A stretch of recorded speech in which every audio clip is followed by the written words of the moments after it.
최근에 인상 깊게 읽은 책은 유명한 크리스찬 정신의학자인 이 폴 트루니에라는 분이 쓴 인간이란 무엇인가라는 그런 책입니다. 여러 번역서들이 나왔지만 사실 인간이란 무엇인가라는 그런 제목은 쉽게 풀어 쓴 것이고, 원 제목은 이 등장인물과 실제 인격이라는 그러한 제목입니다. 불어로 쓰여진 원 제목은 그렇게 되어 있는데, 제가 불어를 전혀 못해요. 근데 이 번역서가 두세 권 나와 있는데 전부 번역들을 다르게 해서 저희 계신 불문과 교수님께 자문을 구해서 이게 직역하면 한글로 어떻게 하는 것이 가장 명확한 해석인가 보니까 이 등장인물과 이 실제 내면의 인격, 불어로 페소나진가, 그리고 페손, 이렇게 그래서 영어로 보면 캐릭터와 퍼슨 이렇게 되겠죠. 우리가 살아가다 보면 많은 관계 속에서 어떤 역할을 해야 되다 보면 마치 영국의 어떤 등장인물처럼 그 등장인물이 행해야 되는 어떤 역할과 기능 때문에 생겨나는 어떤 인격이 있다는 것이죠. 그러나 실제 자기 내면의 인격은 다를 수 있다는 것입니다. 그런데 살아가다 보면 사람들이 이 등장인물로서 나타나는 자기 자신의 모습에 익숙해진 나머지 실제 자기 자신의 모습은 잊어버리고 살아가는 경우가 많습니다. 그러므로 자기가 어떤 사람인지도 모르고 우리는 등장인물로서 어떤 기능과 역할을 하는 존재로서만 살아가고 있다는 거죠. 그러나 이 두 가지를 완전히 구분할 수는 없습니다. 서로 연결이 되기 때문이죠. 사람은 나폴레옹이 그런 말을 했죠. 자기가 입는 제복에 맞는 사람이 된다.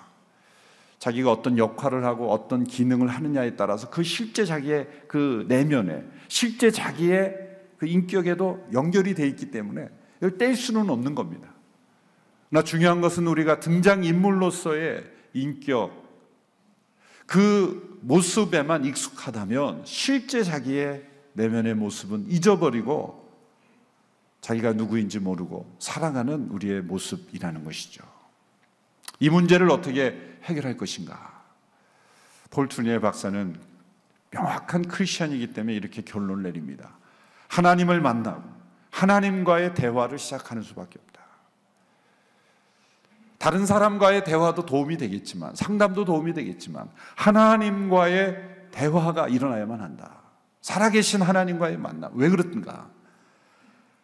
하나님이 우리를 만나실 때는 우리를 등장인물로서 만나는 게 아니라는 거죠.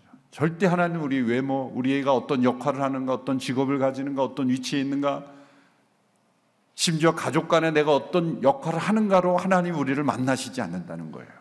하나님 우리의 중심을 만나시고 우리 실제 인격과 만나시는 분이기 때문에 그 하나님과의 만남과 대화가 일어나야만 우리는 실제 자기 자신의 모습을 발견하고 살아있는 하나님과 동행함으로써 우리가 어떤 역할을 하든 어떤 등장인물로서 어떤 캐릭터로서 우리가 살아가든지 간에 그것이 일치하는 사람으로 살아갈 수 있다라고 결론을 내린 책입니다.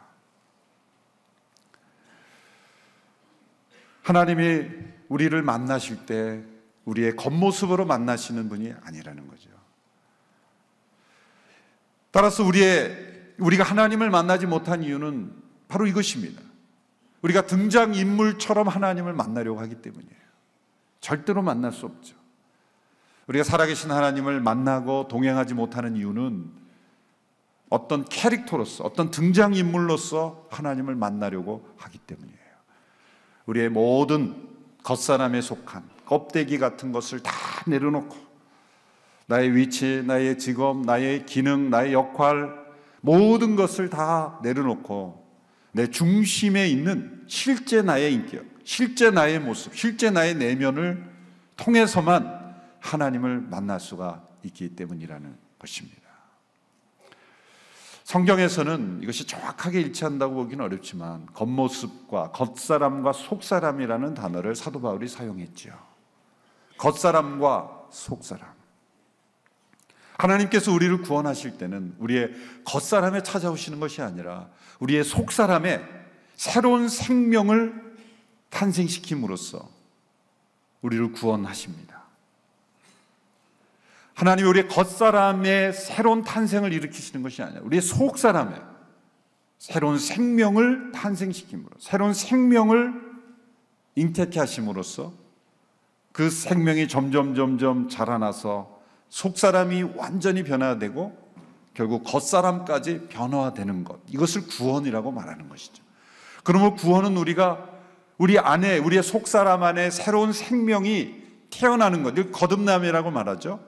우리 속사람 안에 새로운 생명이 태어나는 것으로부터 우리 구원받았다고 말할 수 있지만, 구원은 점점 이루어가야 되는 것이고 완성되어 가는 것이고 아직 미완성이라고 말할 수가 있는 것이죠.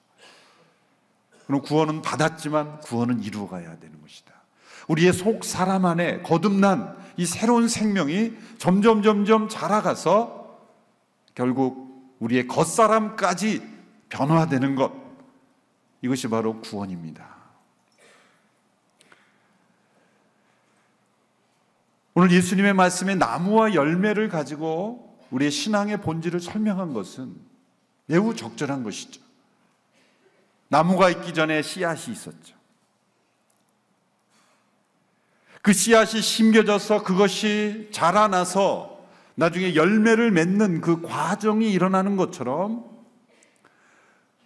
우리가 받는 구원은 우리 안에 이 속사람에 새로운 영적인 생명이 심겨지고 그 생명이 점점 나무처럼 자라나서 결국 열매를 맺어서 우리의 겉사람까지 변화되는 그러한 과정으로 예수님께서 말씀하신 것이죠.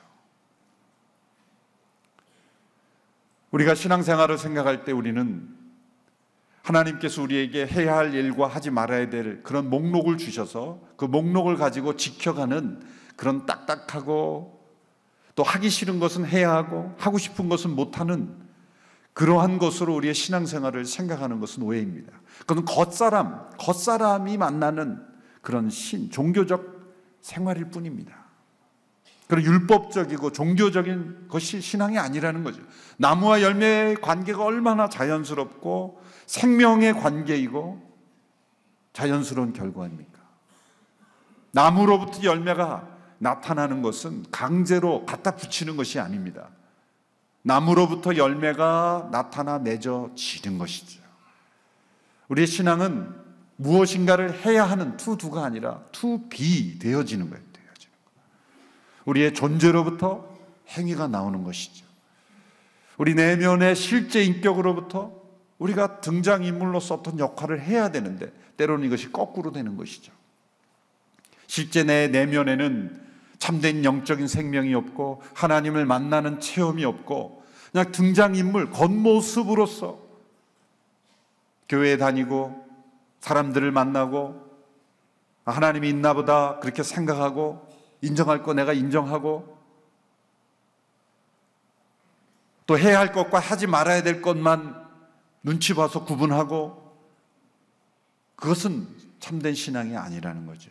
참된 신앙은 씨앗이 심겨졌을 때는 아무런 즉각적인 증상이 나타나지 않죠. 그러나 땅 속에 씨앗이 심겨졌을 때 아무런 일이 일어나지 않는 것처럼 우리 속사람 안에 하나님의 생명이 들어왔을 때 즉각적인 겉사람의 변화는 나타나지 않습니다. 습관이 하루아침에 변하지 않습니다.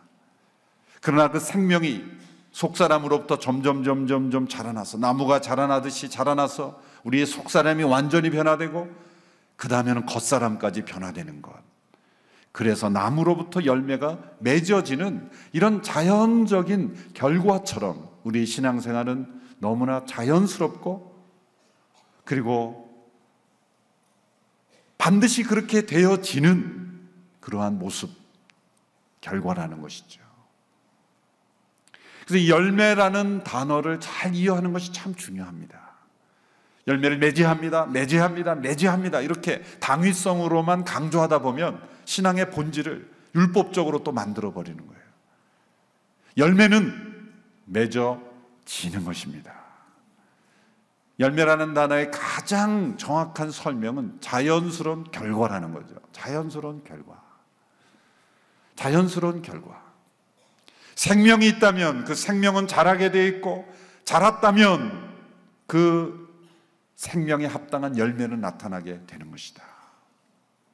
우리의 신앙생활이 열매의 신앙이 될 수 있게 되기를 바랍니다.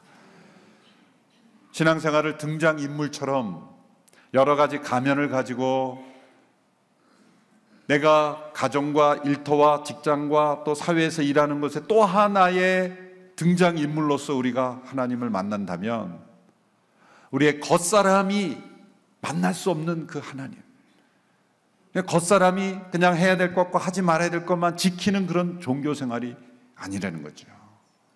우리 속사람부터 시작된 영적인 생명, 그 거듭난 생명이 점점 자라나서 우리 속사람과 겉사람을 완전히 새롭게 만드는, 나무에서 열매가 나타나는 그런 변화, 그것이 참된 신앙의 본질이다 라고 말씀하신 겁니다. 오늘 본문에 좋은 나무와 나쁜 나무를 예를 들어서 설명한, 너무나 지극히 당연한 말씀이지만 우리 신앙의 본질을 너무 잘 설명해 주는 말씀이죠. 43절에서 45절의 말씀 우리 같이 한 목소리를 함께 읽도록 하겠습니다. 시작.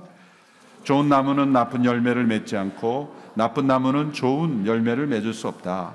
나무마다 그 열매를 보면 안다.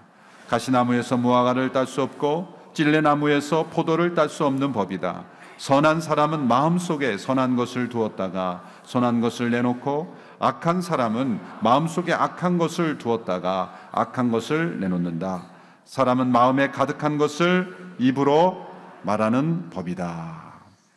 여기에 중요한 포인트는 좋은 열매를 맺어야 한다, 그것이 아니라 그 열매를 보면 나무가 어떤 나무인지 알 수 있으니 열매를 보고 나무가 어떤 나무인지를 분별하라는 거예요.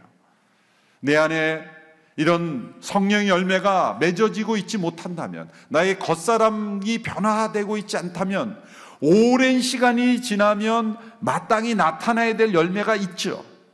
씨앗이 심겨지고 적당한 환경이 주어지면 나무가 자라나서 이제 열매를 기대해야 될 때인데, 만일 열매가 없다 혹은 다른 열매가 나왔다면 그거는 말할 필요도 없이 그 생명이 없었거나 아니면 다른 나무라는 거예요. 열매를 보고 나무의 본질을 알 수 있으시, 우리에게서 나타나는 언어, 행실, 우리의 모습이라는 열매, 우리 겉사람에서 나타나는 열매가 우리의 속사람에 무엇이 들어있는지를 분별할 수 있는 가장 중요한 시금석이 된다는 것이죠.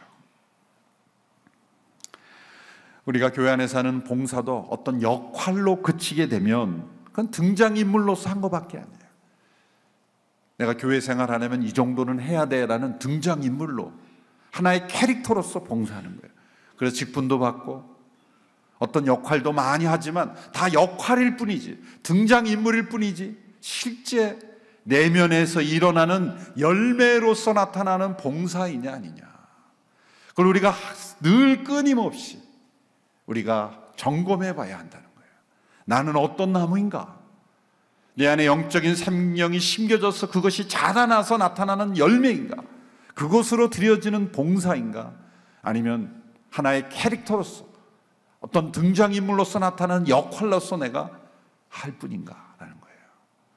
우리 신앙생활이 하나님 앞에 등장인물로서, 어떤 캐릭터로서, 역할로서 만나는 신앙생활에는 절대 열매가 나타나지 않는다 라고 말씀하시는 거죠. 열매는 맺어지는 것입니다. 신앙생활에 나타난 모든 것들을 역할로 생각하지 말고 열매로 바라봐야 된다 라는 말씀을 하시는 겁니다. 갈라디아서 5장 22절 23절의 말씀, 성령의 열매를 말씀하시는 가운데 가장 중요한 말씀이 있습니다. 우리 같이 한번 읽어보실까요? 갈라디아서 5장 22절에서 23절의 말씀입니다. 시작. 그러나 성령의 열매는 사랑과 기쁨과 화평과 오래 참음과 친절과 선함과 신실함과 온유와 절제입니다. 이런 것들을 금지할 율법은 없습니다. 이 앞에 분에 9가지의 열매들을 말씀했죠. 우리말 번역이 달라져서 암송이 좀 어려워요. 개역개정엔 사랑, 희랑, 화평, 오래 참음, 자비, 양선, 충성, 온유, 절제, 이 9가지의 열매인데 그 마지막에 뭐라고 붙어있냐면, 우리가 쉽게 지나가는 그런 말씀인데 더 중요한 말씀이에요. 그게 뭐냐면, 이런 것들을 금지할 율법은 없습니다. 이게 무슨 뜻이냐면요, 이런 이상한 나라가 있다고 생각해 보십시오. 서로 사랑하면 벌금 500만 원, 이상한 나라죠. 서로 용서하면 벌금 300만 원. 여기에 열거한 사랑, 희락, 화평, 오래 참음, 자비, 양선, 오래 참으면 벌금 100만 원, 뭐 이런 식으로 말도 안 되는 나라지만 이런 것들을 금지하는 법들을 만들어 놨다고 생각해 보십시오. 그런데 성령이 어떤 사람에게 임하셨어요. 그 속사람이 자라서 이제 그 겉사람까지 변화되는 사람이 됐어요. 성령의 열매가 맺어졌어요. 그런데 법은 뭐예요? 오래 참으면 벌금을 내야 되는 법이 있어요. 그럼 어떻게 하겠느냐? 벌금을 낼지언정 그 열매를 버릴 수 없다는 거죠. 왜? 열매는 내 안에서 밖으로 흘러나오는 것이기 때문에. 만약 그런 법이 생겼기 때문에 나는 이거 안 해라고 한다면 그거는 열매가 아니에요. 그건 역할이었을 뿐이에요. 하나의 등장인물로서 이런 종교 집단에서는 이렇게 해야 되는구나, 이 종교 집단에서 이렇게 해야 되는구나, 그렇게 했을 뿐이에요. 근데 열매는 그 법과 어떤 법과 상관없이 안에서 밖으로 흘러나오게 되어 있는 거예요. 스데반 집사님이 수많은 사람들이 그를 돌로 치려고 할 때 그의 얼굴은 천사의 얼굴과 같더라 그랬어요. 성령이 열매죠.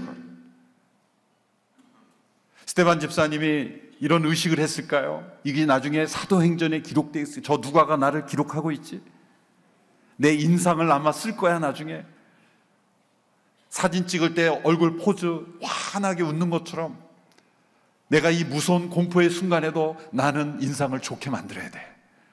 돌로 치려는 사람 앞에 환하게 미소를 지면서 연기를 했을까요? 그런 일은 없죠. 열매입니다. 그냥 참아야 된다가 아니라 참아진 것이고, 절제해야 된다 절제가 되어진 것이고, 그들의 영혼을 용서해야 된다가 아니라 용서가 되어진 거예요. 왜? 그의 속사람에 임하신 성령님이 그의 속사람을 변화시키고 겉사람의 이까지 흘러 넘친 거예요. 이 같은 것을 금지할 법이 없느니라. 어떤 상황, 어떤 문화, 어떠한 체계 속에 들어가도 성령의 열매는 맺어지는 것입니다. 그것이 우리에게 있어야 된다 라고 예수님 말씀하시는 거죠. 그런데 46절 말씀에서 이 좋은 열매를 맺지 못하는 나쁜 나무의 하나의 케이스를 46절 이하에서 말씀하고 있는 것입니다. 그것은 무엇입니까? 주여 주여 라고 입으로 고백하면서도 주님으로서 예수님을 인정하지 않고 예수님이 주님이시라면 행해야 되는 실천이 나타나지 않는 사람들이 있다는 거죠. 46절의 말씀을 우리 같이 한번 읽겠습니다. 시작. 어째서 너희는 나를 주여 주여 하고 부르면서 내가 말하는 것은 행하지 않느냐? 예수님을 주님이라고 고백한다면 그 주님이 절대 주이신 그분이 말씀하신 것이 왜 실천으로 나타나지 않느냐? 두 가지 가능성이 있죠. 왜 이런 문제가 생겼을까? 왜 그런 열매가 나타나지 않았을까? 두 가지 가능성이 있습니다. 첫 번째는 예수님을 주님이라고 고백한 그 고백이 실제 자신의 인격에서 나온 고백이 아니었다는 거죠. 제가 말씀드린 이 등장인물로서 그냥 한 거예요. 교회 가서는 주님이라고 말해야 되지. 교회 가서는 예수님을 주님이라고 말해야 되지. 나 집에 가서는 아닐 거야. 또 사회에서도 아닐 수도 있어. 나 교회에서는 내가 교회에 앉아있는 등장인물로서 주님이라고 인정해 드려야지 라고 하는 고백이라면 전혀 그 열매는 나타나지 않은 거예요. 겉사람이 한 고백이지 이 속사람, 실제 자신의 내면의 인격이 한 고백이 아니죠. 절대 열매는 나타나지 않는 거죠. 이것은 수많은 사람들의 역사적으로 되풀이해온 고민입니다. 그래서 제가 폴 트리니에라는 사람이 쓴 그 등장인물의 실제 인격이라는 책이 저에게 아주 그 인상 깊게 다가왔던 것입니다. 에스겔 시대에도 주전 600년에도 이러한 문제들이 그대로 나타난 것을 이미 에스겔 선지자가 폭로했습니다. 에스겔 33장 31절 32절의 말씀입니다. 우리 같이 한번 읽어볼까요? 시작. 그들은 백성이 구경거리를 보러 나오는 것처럼 내게 나와서 내 백성처럼 내 앞에 앉아 내 말을 듣지만 그들은 그것들을 실행하지 않는다. 그들은 입으로는 사랑을 행하지만 그들의 마음은 탐욕을 추구하고 있다. 너는 그들에게 아름다운 목소리로 사랑의 노래를 부르며 악기를 잘 연주하는 사람일 뿐이다. 그들은 내 말을 듣고도 실행하지 않는다. 33절까지 읽었습니다. 사람들의 입에서는 사랑이 나오고 사람들의 입에서는 아름다운 노래, 사랑의 노래가 있지만 그 실제 내면의 인격은 전혀 그것이 담겨 있지 않다는 거예요. 여러분, 우리의 신앙생활의 모든 고백을 정말 우리의 마음의 실제 마음에서 나오는 것인가? 그래서 우리가 되돌아봐야 돼요. 우리가 오늘 성도님 가운데 우리 봉헌 찬송에 주님 내가 여기 있사오니 나를 받으소서 가진 것 모두 다 주께 드리오니, 그 찬송에 대해서 저에 대해서 그 바꿔달라고 이렇게 요청하는 분이 계셨어요. 왜냐하면 거짓말하게 된다는 거예요. 모든 성도들을 거짓말하게 하는 찬송이라는 거예요. 다 실제로 안 드리면서, 다 드릴 마음도 없으면서 입으로는 가진 것 모두 다 주께 드리오니, 그렇게 하는 것이 얼마나 거짓말하는 거냐는 거예요. 저는 한편으로는 당황하지만 참 그분의 그 실제 인격이 얼마나 귀중한지. 그렇다고 가진 것 조금만 드리오니 이렇게 바꾸기도 어렵잖아요. 저는. 실제 드리는 것을 가진 것 조금만 드리오니 그렇게 참 바꿀 수도 없고 말이죠. 참 제가 그분의 그 신실한 그 하나님을 향한 정직함의 그 실제 인격과 등장인물이 그런 같은 분이에요. 그러니까 그런 고민을 하는 거예요. 근데 문제는 뭐예요? 우리가 그런 고민을 안 한다는데 문제가 있어요. 그럼 뭐 찬송가 다 바꿔야 되죠. 우리가 뭐 내게 있는 모든 것을 주께 드리네, 내게 있는 아주 일부만 주께 드리네. 그러니까 참 어려운 것인데, 근데 실제로 우리가 어떤 등장인물로서의 인격을 완전히 제거할 수 없기 때문에 사실 그렇게 고백하다 보면 그런 사람이 될 수도 있다는 거예요, 사실은. 그렇죠? 이게 연결되어 있기 때문에.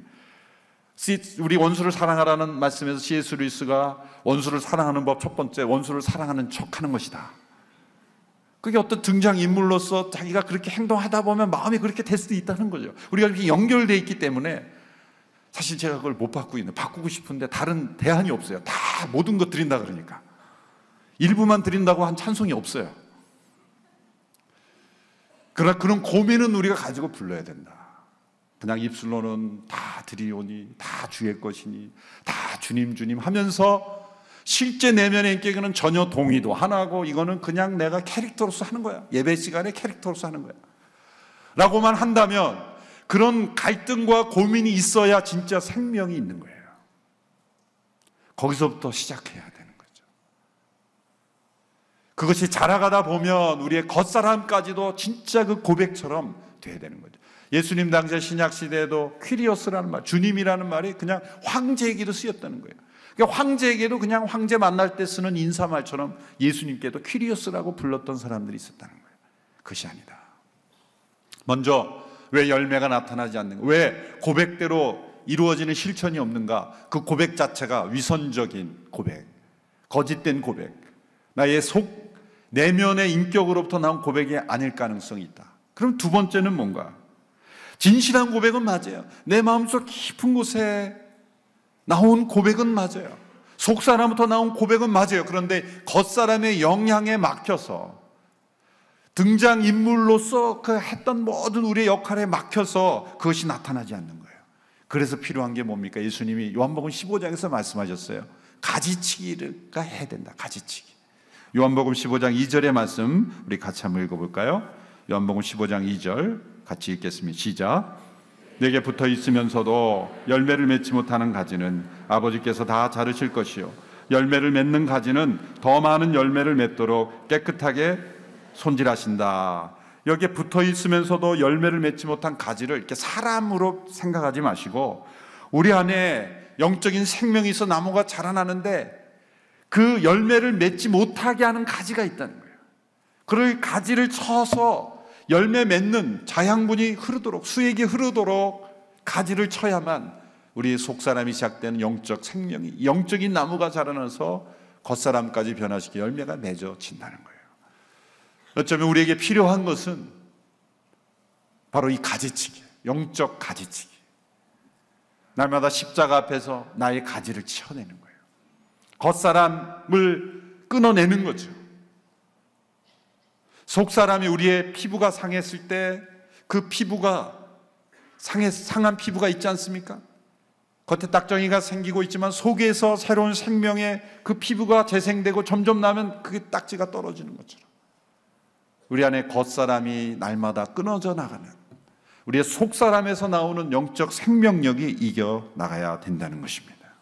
사도 바울은 그런 고백을 했죠. 나의 겉사람은 후패하나 속사람은 날로 새롭도다. 날로 새롭도다.